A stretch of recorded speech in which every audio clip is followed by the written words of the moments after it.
Welcome to Idle Talk, and if you're watching this on YouTube, by the way, if you didn't know, we have a YouTube channel. Please subscribe; helps a lot.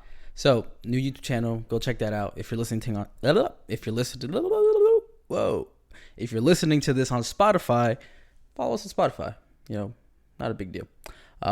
If you listen on Apple Podcasts, subscribe on Apple Podcasts, leave a review, give us 5 stars. Helps a lot. So, a little bit of updates regarding the Idle Talk brand, I want to say. We started a week. I'm gonna keep this in just so we're all humans. I'm gonna keep those in. So we started a new series called Over the Weekend, and usually I record these on like a Friday or Saturday, like our full Idle Talk episodes. So it gives me some time to kind of edit it, put it the way I want to, and things like that. Work on the audio. But today's Sunday. So I have a quick turnaround because our release day is Tuesday, but I usually like to record on Friday and Saturday just to give myself some leeway. But I used to say I work my best under pressure, and if the due date is tomorrow. So that was college me. This is post college me, I guess. But still, same thing. Sunday, I'll edit it tonight, upload it. Get it all checked out, let it process in 4K, because sometimes when you upload something on YouTube, it takes a while to process, and that's why it looks like poop when people first watch it. And then if you watch it a day later, it looks better. So YouTube upload problems, things. So we started Over the Weekend. That I try to record on Monday, because over the weekend, so Friday, Saturday, Sunday. So again, Over the Weekend is a series that I want to cover on pop culture, things that happen over the weekend, because I usually miss out on those opportunities because they usually happened or have happened after I've recorded the main flagship Idle Talk episode. So kind of want to just, cover those topics, kind of close to where they occur. It would be great if I could do it as it happens, but in a perfect world, that would happen. But yeah, I'm excited to do Over the Weekend. I feel like I'm going to adjust my microphone, but I feel like it is an exciting chance to do that. It's, I don't really kind of pay attention to things like that. I do, but then again, sometimes it's like, I don't care. But yeah, I'm, venturing into something new pretty much. And also I've been reading this book, 100 Ways to Happiness. So I read the first 2, I want to say chapters or whatever, pages. The first 2 tips, the first 2 ways to happiness, and I missed out on day 3 and day 4 and day 5 as of today. But I'm going to read 3 to 6 right now on the podcast. I'll clip that up, for the people that enjoy that. And here we go. I already read number 3, but audio committed on a live. So here we go. Reduce the shoulds. A lot of unhappy people continue doing what they're doing even though they know it is the cause of their unhappiness. Much of this habitual behavior stems from one small word, should. Every single one of us has responsibilities we must maintain, and in fact, a great deal of our genuine happiness in life comes from honoring commitment to family, work, and community. However, all of us at some time must contend with a series of extraneous shoulds, those pressing concerns that in the bigger scheme of things might not be important after all. These are the voices we carry from childhood. You should polish your shoes every day, or you should never put down saucepans in the dishwasher. Often, these are not our own rules, they are someone else's, our mothers, teachers, cousins, or the next door neighbors. And although they may be sound rules, they can make unnecessary claims on our time and energy, preventing us from doing things that make us happy. For example, washing the kitchen floor 3 times a week when once will do might stop you from taking a calming walk. Jumping up to do the dishes as soon as the meal is finished will mean you can't join in family conversations, just as it gets interesting. And working through your lunch break could prevent you from enjoying sort of interaction with colleagues that can make a work environment a more pleasant place to be.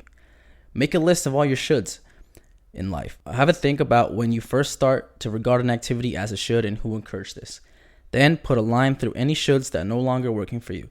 Those that are now well past their expiry date, make a point of resisting the shoulds whenever they pop up. Sit longer at the dinner table. Drag yourself away from the computer screen. In doing so, you will start to create new patterns that better suit your life and interest in the here and now. So that was the third way to happiness. Reduce your shoulds. I think that's interesting. So the way the book is broken down, which I didn't really explain when I uploaded that first one. So there's 5 sections, right? 2, 4, 6, 8. Yeah, 5 sections. So the first section is 20 ways to happy habits. Section 2 is 20 ways to a happy body. Section 3 is 20 ways to better relationships. Section 4 is 20 ways to a more positive mind. And section 5 is 20 ways to plan and create a happy life. So those are the sections. We're in the habits section, I think. That's what I said. Yep. So number 4, have a happy hour. Most of us have heard the term happy hour, one often used by pubs and clubs when they're selling drinks for cheap for a period of time. In truth, alcohol is a depressant and certainly not good for your happiness. My definition of happy hour is spending 60 minutes engaging in an activity which you find pleasurable and satisfying. There's no need to wait for a special occasion to enjoy yourself. Compile a list of happiness-inducing activities and start planning them into your schedule on a regular basis. Make sure you treat them with the same importance as you would a meeting with your boss or an appointment with your most important client. Even and especially during particular busy times, make sure to find time, preferably at least a few minutes every day, with no distractions, which you can spend on your own in a quiet and peaceful place. Concentrate on relaxing, reflecting on your thoughts and feelings, and reviewing the day past and the days to come. Use this time to learn more about yourself and prepare in a positive way.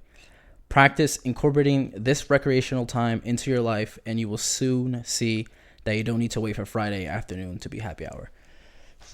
So before even reading this book, I feel like I did that. Like a lot of people were like, oh, I want it to be Friday. And then if you're like me, I'm just like, man, every day feels like Friday to me. So, again, treat you time as you would treat, again, that meeting with your boss or important client. That's very important, I think.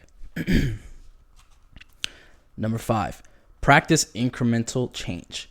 We all appreciate that you cannot build something the scale of the Brooklyn Bridge overnight, yet people often become frustrated or impatient when they cannot achieve great change in their lives right away. I encourage you to consider that the best way to achieve massive and meaningful life changes, ones that will lead you to experience and enjoy a truly happy and fulfilled life, is to plan to make lots of small changes on a regular basis. For those of you who like formulas, I have composed an equation to show this. Small changes times regular application equals big change. In other words, you don't have to change your life in one day. If you regularly make small positive changes, you will eventually experience a significant life-changing benefits. Creating new habits take a minimum of 4 weeks and require repetition and dedication on your part. It's also daunting to contemplate making large changes all at once, and you are far more likely to achieve your goals through making small adjustments on a regular basis. Take one thing in your life that you would like to change and break it into small increments of change that can fit into your exciting schedule. Stick with your plan to change something for good, and remember that it takes a while to make the foundations before you can start building the bridge. Just because you can't see the results doesn't mean you aren't affecting change. I think that section was very, very true.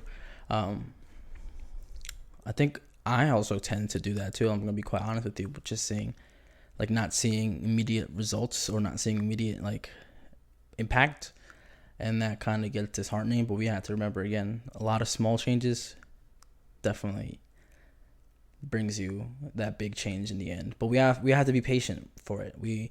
We've talked about that on the show before, being patient with things and people and any aspect of your life. Patience will definitely bring you a long way.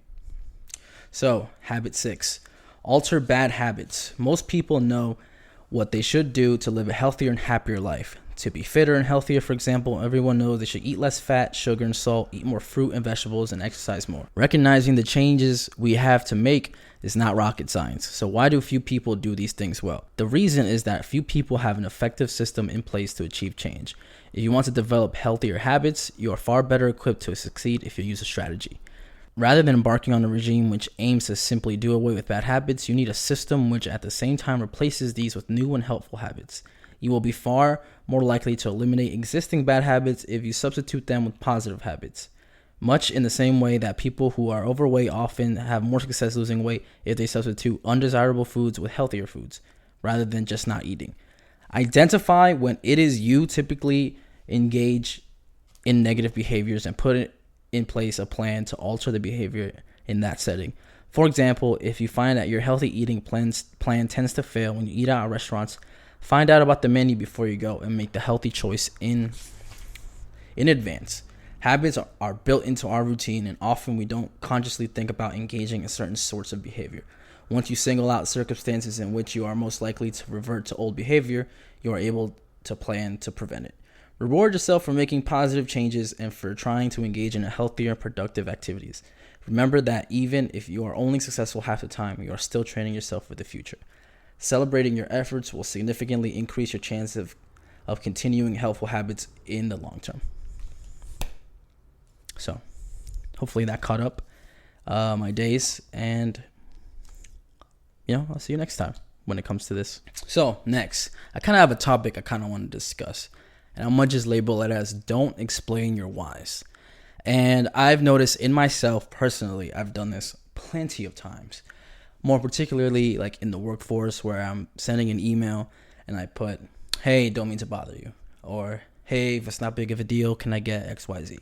Right? And that already in itself, before the person even decides to kind of read the email, I'm already putting myself at a disadvantage. It's saying like, hey, I need this, but like if it's inconvenient, it's not a big deal if I don't have it. And that's terrible for us, especially if you're in a workforce where, let's say you're the minority in it, let's say you're a woman in it, or let's say you're a person of color. Let's not do that to ourselves, because I want to say we're kind of programmed in that way to be polite to somebody that, and I don't say polite in like quote unquote polite, because we're showed that we need professional etiquette in that medium of communication.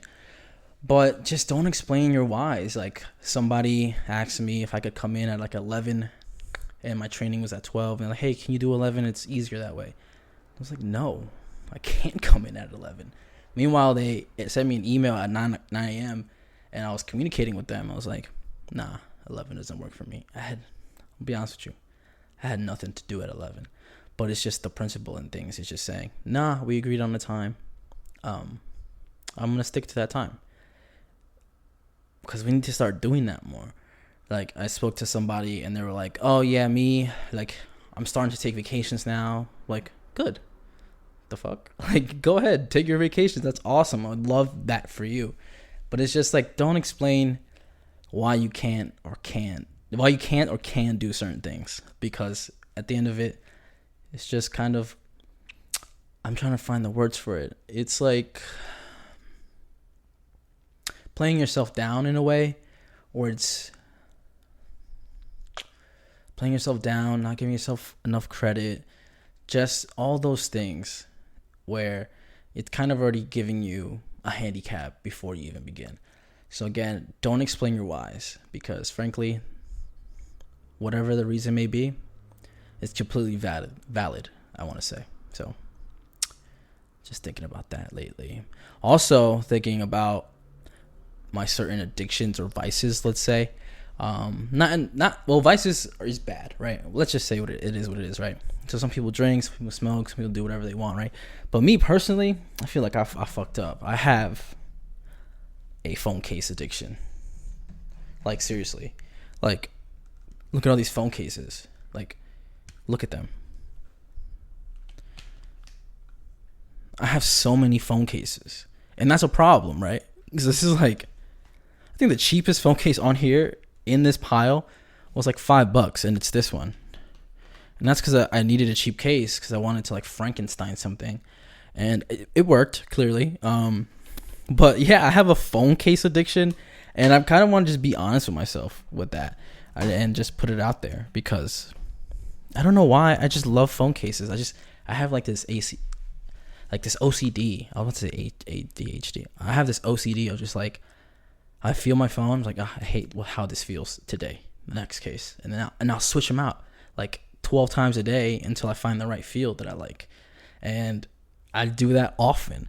That phone, not including the phone that's on my the case that's on my phone right now, and then the case that's on that phone over there. Like I'm gonna say a serious phone case problem, and I'm not making any strides to change it though, because I literally just bought that phone case over there. It was $5.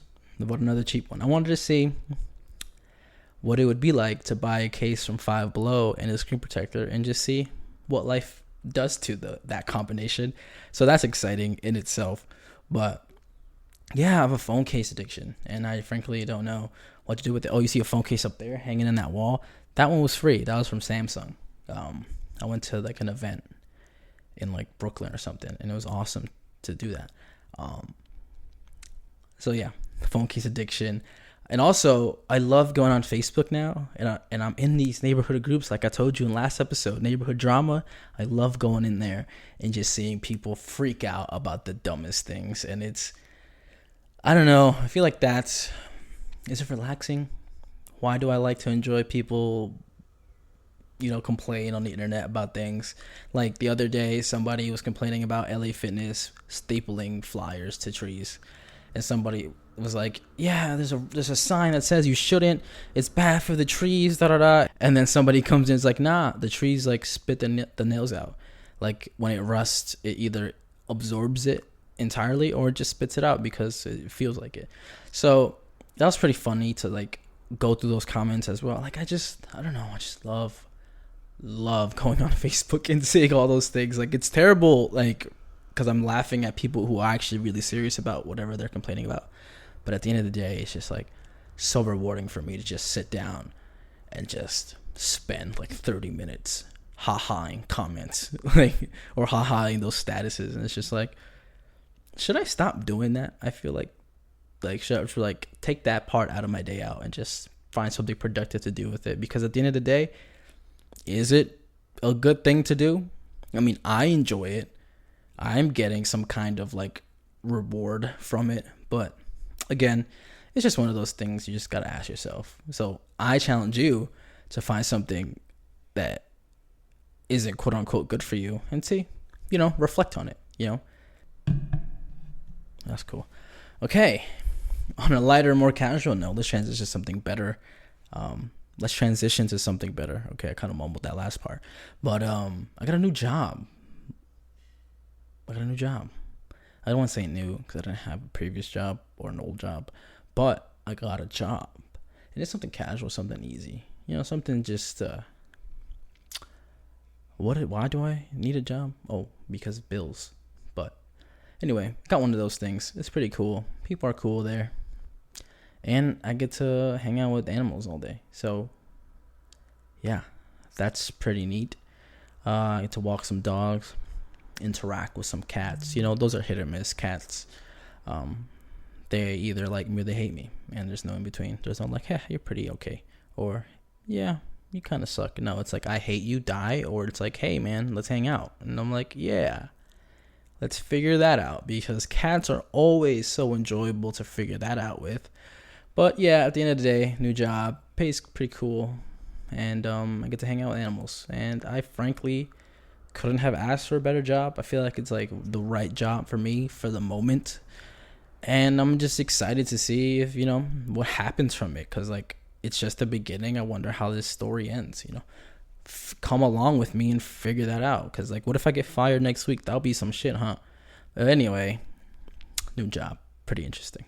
And real quickly, because I've seen this so many times on the internet and I need to address it myself on the show, and that is proper cereal eating technique. Start to end. What is the proper technique? And I'm going to tell you what it is. First, bowl, right? Before you even think about what cereal you're going to eat, you need a proper bowl. In my opinion, enough to where you can have a good amount of cereal and also a good amount of milk. Whatever your milk is. If you use water, just turn the show off and leave, because why would you do that? There are people who eat their cereal with water, and it really bothers me sometimes. I just crack my finger. That's how bad it bothers me. But anyway, so if you're a water cereal eater, just get out. Please, just leave. Please. So find the proper bowl. And then the proper spoon. I like to use kind of like a soup spoon, because is cereal a soup? Ask yourself that. Is cereal a soup? Because it's in, a liquid, and there's things in it, right? What is a soup? In order for it to be a soup, does it need to be broth? But also, can you consider milk the cereal's broth? Because it does have flavor before and after you add all the ingredients, right? So let's say the milk is a base, and then you add your cereal, that's considered an ingredient, and now your broth has changed. Think about that, cereal connoisseurs. So anyway, a proper bowl and a proper spoon, first and foremost. Again, you have to add your cereal first. Let me say that again. Add your cereal first. There are people who add their milk, whatever choice it may be, whether it be chocolate, whole milk, 2% milk, skim milk, almond milk, oat milk, coconut milk, whatever milk you decide you want for your cereal. That comes after you pour it in. You don't pour the milk first. And I want to repeat myself. You don't pour the milk first, because if you're one of those people, in TikTok, poll right here, if you're one of those people that pour the milk first, why do you do that? Who does that? What kind of menace to society does that? You villain. Why would you do that? But anyway, cereal first, milk. Then you're done. I didn't think I'd ever have to kind of explain cereal eating, but that's the correct way. Good bowl, soup spoon, cereal, milk, and then you just eat it. Enjoy it. Kickstart your day with some cereal. That's as simple as it needs to be, really and truly. That's how you should eat cereal. And I'm not going to give you my opinion, because that's not my opinion. That's a fact. That's the only way you should eat cereal. And don't come at me saying, but I like to put the milk first and then the cereal. No, that's wrong. And frankly, when I'm president, I'm going to outlaw that, because frankly, not enough of you are taking this seriously enough. So we got to throw some of you in jail for that, because it's a problem. It really is. It's a problem plaguing our society in today's day and age. And I stand by that thought fully and truly. Okay, I'm going to need my phone for this segment real quick. I'll try to move this. Why did I do that? Anyway, phone real quick, and I'm going to list you the top 5 worst people on this planet. And I know what you're thinking. What is the criteria? How did you come up with this list? Well, I got some suggestions from people that I texted and talked to about, but these are my personal top 5 worst kind of people on the planet. And I'm going to give you my honorable mentions right now, just so you kind of get a gist of where I'm going with this. So, honorable mentions go. Car enthusiasts. I get it. Nice car, really loud, pretty fast. Again, some of you just are the worst. And I will put you higher, but I personally think the people I have on my list are worse than you. But you're not safe in this. Honorable mention, car enthusiasts. Comic book / anime fans. And now that's going to trigger a lot of people, because I grouped them together to begin with. But I'm going to be the fans that are, as one of my friends say, gatekeeping fans. But that's honestly part of that umbrella of the two people I just put together. I hate the comic book fans in particular, that just like, that's not how it went in the comic books, or that's not accurate, or DC is better than Marvel, or vice versa. Like, shut up. Just shut up. Let people enjoy things, please, because I shouldn't be annoyed watching a movie or watching a show, or at an exterior person, because I could be annoyed at what I'm watching at right now. So if I'm watching a Marvel movie or a DC movie, like, I could be annoyed at the movie, but then you're just adding to that, and you're like telling me your opinions, and like without me asking. Let's say you're an internet stranger, like just shut up. And when I grouped in the anime fans, I meant I have no experience with anime whatsoever. I just want to say, but the ones that are like, you have to watch this or you have to watch that, like, oh, you don't watch anime, like, are you serious? Like, you don't know what you're missing out. I'm like, again, just let people enjoy things, okay? I have in my brain the knowledge that I have not watched a single anime, and I've gone through life without experiencing that. And frankly, if I wanted to, I would. You know, let's not say like I haven't watched like something that somebody so happens to put on, because again, I'm one of those people. If you come in my car, I'm gonna let you listen to whatever music you like, because I like enjoying things other people enjoy. Like if you enjoy that, I like to experience that and say, do I enjoy it as well? So I'm like that with TV and movies. Like, yeah, if you enjoyed that, I'll watch it, sure. If I don't like it as much as you, I won't watch it on my own. I'm like one of those people that do that. So anime, comic book fans, people, you group together for that particular reason. Next, which I guess I could group them together to begin with, but I dislike these two group of people for different reasons. College football fans, I hate college football fans. And I don't mean the casual ones that just like, oh, I have a team, it's Alabama, blah, blah, blah, whatever, right? That's cool and all, but people that say that college football is their life and don't play college football, that are just diehard fans, I just don't understand that. And they shit on NFL fans. Be like, oh, nah, college football is way better. Like, what are you doing? And then the casual NFL fans like, I like NFL better. It's professional. It's more fast paced. It's blah, blah, blah, whatever the reasons are. Again, back to what we said at the top of the show. Don't explain why. Don't explain your whys. Your reasons are particularly valid, right? So, college football fans, it's just their identity. Like frat boys. That's just their identity. That, I frat boys up here too, right? Yep, frat boys is like part of, I have a lot of honorable mentions. I'm gonna just cut it down to these three that I just mentioned: frat boys, college football fans, NFL fans. NFL fans. that was unintentional, but we'll keep it in there.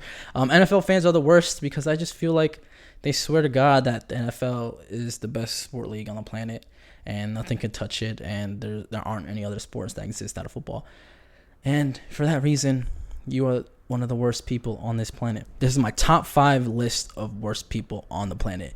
Number 5, we have the book is better than the movie people. And just by me saying that, you should know the person I'm talking about.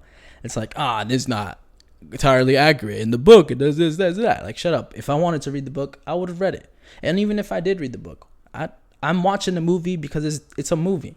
I get to visualize it without my brain processing it. Because if I read a book, then I have to visualize it. Then my brain has to come up with the movie in itself. And then I get to experience that on my own. But I want to experience something everyone else is experiencing. And like share my thoughts and opinions. Like, oh, I really enjoyed that part. Or I enjoyed that part. Like book is better than movie people. Just let people enjoy things. Number 4, wrestling Twitter fans. And very few people will know who I'm talking about outside of wrestling consumption, I'm going to say. But wrestling Twitter fans are literally the worst because they take this wrestling shit seriously. And a little bit too seriously where it's scary and it's like, it's almost close to like NFL fans and college football fans, how they take them and take that seriously. But I want to say they take it more to an extreme level, because I feel like Twitter has been a platform that has brought upon a lot of good things. But when you find the good, you're eventually going to find the bad. And so if you enjoy something and you're like, oh, let me go on Twitter to follow it, discuss it, whatever it may be. And then you start to realize if you mention it, other people could see that too. And then that's where the shit show happens. And of course, you always have your bad eggs. There's always going to be a bad group of people and things. But Twitter is a place where anyone can go. Your mom, your dad, your cousin, sister, whatever it may be, younger siblings, they can all be on Twitter, right? That's the more, I want to say, casual place to discuss things. It's a discussion app, I want to say. As opposed to Reddit, which Reddit is more of a niche thing. So if you're going on Reddit, you already know what's up with Reddit. You already know what you're going to get yourself into. But Twitter, anybody can enjoy that. Anybody can go on there and do that. It's more friendly for the common consumer, I want to say. And there's a lot of instances where wrestling Twitter fans take things too far. They leak people in a thread's addresses that they don't like. So if you say something about their favorite wrestler or their favorite brand or their favorite whatever the fuck it may be, people will go out of their way to try to do harm to you, whether it be psychologically or physical harm. And that's not okay, wrestling Twitter fans. We need to fucking clean that shit up, hold people accountable, and, call people out, honestly. Like, truly, it is what it is. Like, it's bad for the namesake wrestling Twitter. It's bad for us as a thing. So, again, wrestling Twitter fans, you're at number 4. At number 3, we have Forex people. This one's going to be short and simple. Stop DMing me about joining Forex because I'm not going to do that. I am not desperate enough to do that. That's just my opinion. Like, you are the worst. Please stop. That's all the light I'm going to shed on that. And I always like to make this meme and this joke. I always be like, hey, if I'm ever feeling lonely, I'll just DM a Forex person and then I'll get attention 24/7 until I sign up. So, Forex people, third worst person on the planet. At number 2, we have the Apple versus Android people. And just that sentence alone is stupid. Apple is a brand. It's a company. Android is an operating software.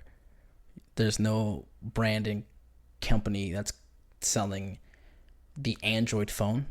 They're just phones that use Android as a software. So, like, stop. Just stop it. Android versus Apple people, because on both sides, you're terrible people. Really. People arguing with, let's say, the iPhone 13 that just got announced and it will release soon, right? Arguing about those specs versus the latest Samsung phone that came out, the S21, or the Fold or the Z Flip, whatever you may say, right? Arguing about that or arguing against the Pixel phones. Meanwhile, they're typing away on their iPhone 7s or their iPhone 8s. Like, okay, dude, relax, please. Like, there's plenty of reasons why people still have older phones, right? I'm not gonna go shit on you because you have an older phone, but it's the principle of things, because there's no need to be arguing over what is better, because nothing is better. Everything is about taste and personal preference. If you want an iPhone because you want something simple, something easy to use out the box, like, perfect. That's the phone for you. If you want a tank of a phone, I'm talking about memory, storage space, beautiful screen, refresh rate, all that technological bullshit that you like, get an Android phone. High end, low end, even the mid-tier phones, all of them, there's a perfect phone out there for you if you want all that stuff and the endless customizations that you're able to achieve. Again, everything's about taste and preference. Don't go shit on somebody because they like something easy and fast to use and they know it's going to last them 6 years, and that's why they're still using an iPhone 6 even though the iPhone 13 just been announced. So, Apple and Android people, you are the second worst kind of people, in my opinion. Number 1, and I'll end the show with this. Gently set that down to the side. I don't need to know what number 1 is because I already know. And you already know too, just by me pointing at you and looking at you. K-pop stans are the worst people on this planet, for the simple fact that they cannot separate the art from the person. They think they are intertwined forever, and whenever somebody does something as an artist, they directly attack the person. And that's wrong. Numerous examples, and I'm not going to go deep into it, and some trigger warnings for this, but numerous examples of artists killing themselves because the fandom that they are in just don't know how to handle things and overreact and threaten them and tell them they should die or tell them that they don't deserve to be on this planet. K-pop stans, you give that name a terrible reputation, because there's a lot of stans out there, and I hate the word stan to begin with, but there are a lot of K-pop fans out there that aren't bad people, that actually enjoy the music and they enjoy their favorite artists and they are respectable about it. They consume it. They can, no matter if it's good or bad, they don't publicly harass people. I recognize that you people are out there, and maybe I can't ask you to be more vocal about it because it's such a problem to where just people get their addresses leaked all the time. Like I've seen, I shit you not, over my course of being on Twitter for like 2 months, like just like looking at those kind of interactions, I've seen about 15 to 20 addresses. I don't know if they're real or not. Can't confirm if they're their address or not. But whenever one of those interactions happens and I check back on the Twitter thread, it usually says account not found. So half the time I think that may be their actual address, and they just decide to just delete Twitter, delete their account, and just to be safe, because they don't want people knowing their address out there online, and that's dangerous. That puts people at risk. That puts people in harm's way. I'm not gonna say we should stop, because I don't consider myself a K-pop stan, but I'm saying, like, as a internet cultural society, like, the people that use the internet, we should be more proactive when we see these kind of things and stand up for one another, just like if we were to stand up for somebody in person on the street. I guess I want to say, let's stand up to people or for people on the internet as well, because frankly, the internet is not so embedded in our everyday lives. It's important to us. It's part of our lives. So let's try to make that as enjoyable of an experience for everyone else, including strangers, including ourselves. So yeah, that was episode 32 of Vital Talk. Something different. I like that all these episodes are kind of different after the break. So episode 32 of Vital Talk. I'm Fernando. I hope you enjoyed that. Please subscribe on YouTube if you're watching this on YouTube. If you see this as a YouTube short, pull up, please. If you follow us on Spotify, that would be cool too. Subscribe on Apple Podcasts. That would be amazing. Leave us a 5-star review. As always, I'm Fernando, and I'll see you next time. Peace.